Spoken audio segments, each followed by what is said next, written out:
And I was over in Kosovo a while back, and I went out to the outposts and things like that, and I saw some young kids out there. They came out, rushing out to meet the Americans.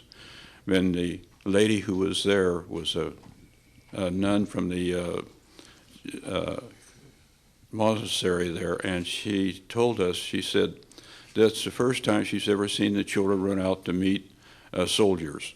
They will not run out to meet any soldiers in their own country or from any other country, but when Americans come, they come out to see them. And that's how, those are the people that we are influencing, and they are, and I hope someday that they'll get the word just like we have. And I thank you for listening to me.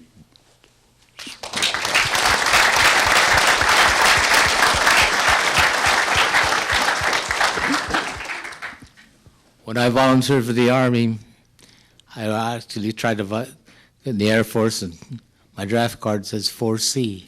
I was an enemy, alien. I looked like the enemy, so I couldn't volunteer. Till the 100th Battalion became known as the Purple Heart Battalion, then we were able to join the Army, and I volunteered for service. But I was looking just like the enemies. So when we approached the German territories or French areas, Italy and France, they looked at us and they said, we were allied to the Germans. I says, no, well, I'm an American, and we are Americans. And after that, we became as a unit, and today we have Muslims fighting, and they're born in, if they're born and raised here, and if they say they're Americans, we should respect their ability to live here in America. We're all Americans. No matter what race or creed or color we are, we're still Americans. And this is what I'm fighting for.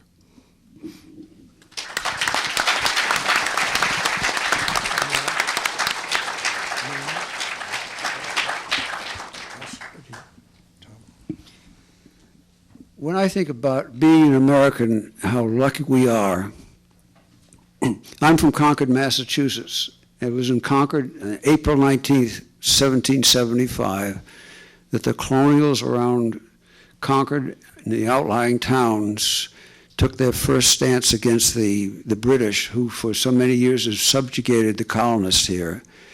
And the colonists were insistent that they would have freedom and not be subject to the whims of the British government.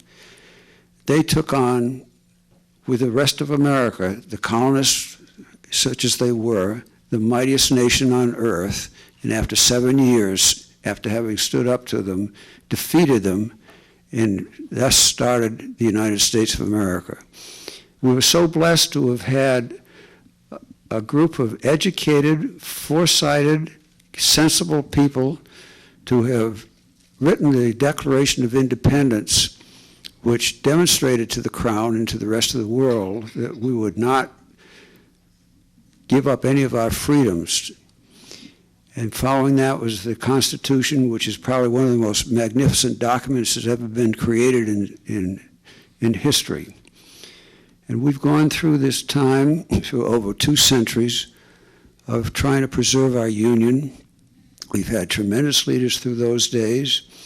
What George Washington did, and a lot of his very capable military assistants and those who are administering the government, is almost beyond belief with the limitations of knowledge at that time compared to what we have today.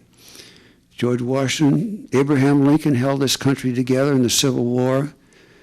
We went through World War I, which was really an unfinished war, which we didn't recognize at the time. We had Franklin Roosevelt.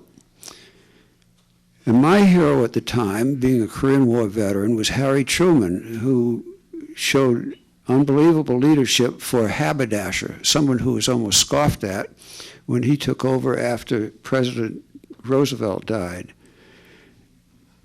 He made the horrible decision to have to drop the atomic bomb, which saved, admittedly now in retrospect, hundreds of thousands, if not millions of lives because of what would have happened afterwards if we didn't drop those bombs. Then he made the decision to go into Korea and stop the spread of communism throughout Northeast Asia. And we've had many successful leaders at that time. And we're now involved in one of the most dangerous wars that our history has ever known. And most people don't realize how dangerous this war is. And in spite of all of the criticism there is, the unhappiness of the situation, we have leadership who can see what might happen to the United States and to the rest of the free world if we don't stop the advance of what's going on in the world today. So we should count our blessings to be Americans. Despite the supposed criticisms of America, we're envied by most of the rest of the world, except for those who hate us because of the freedoms we do have. And we have our freedoms because of the people who have gone ahead of us, and for those who are out in the front lines today, both the leaders and the followers, but the doers who are doing everything they can to protect our freedom. And all of us here and the rest of us are very proud of the fact that we had a part in keeping our country the way it is today. Thank you.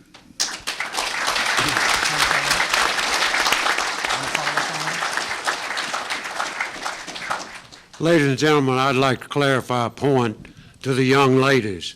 There's been 3,463 Medal of Honors awarded. One lady, Dr. Mary Walker, who is one of my heroes, there was a surgeon during the Civil War. And when I speak to young ladies, I also have them remember that she was instrumental by being the first young lady to go through medical school and to volunteer her service to serve this great country of ours, and was a hero to both the rebels and the Union soldiers because of her service.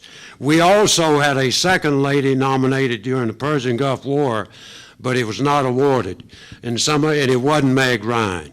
But anyway, some of you seen Denzel Washington, who's a fine American. But the young ladies and young men, again, that are serving in Iraq remind me so much of what the spirit of America and what my good friend Walt has mentioned about we the people, 53 words that give us a document that every one of our young Americans are standing up and fighting for. And maybe we're old, you know, I'm going on 70 years old, but I've been at war all of my life.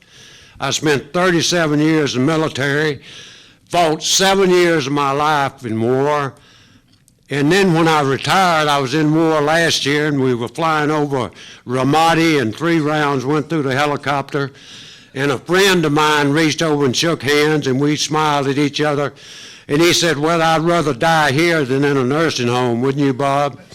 I said, well, I don't know if I totally agree with that, but, you know, I don't have much choice, you know. But anyway, so, you know, it's a great privilege for our young people. And I get so disappointed. You know, let me ask you something as Americans. We don't have a George Washington anymore. We don't have anybody that can save this republic. You know, we need honest, God-fearing Americans to lead our government. And let's, by golly, find those that support the veterans that fight for this country. And, you know, I'm not down on politicians, but I hate them because, you know, I don't find one that I totally trust. Because everybody, they're trying to pay, don't give $1 to another politician. Don't give one more dollar to another politician.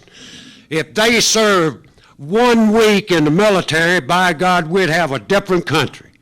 We've only got 535, and we need people that's serious like George Washington that can pull this republic together and pull an army of dedicated Americans like we got fighting in Iraq, in Afghanistan, and Kosovo, all over the world. And you know, this morning I saw on the news where the Democratic leader of the House, a lady, stood up and she's not going to fund our military. She'd be looking for a new job. I'd have her impeached if I was the President of the United States.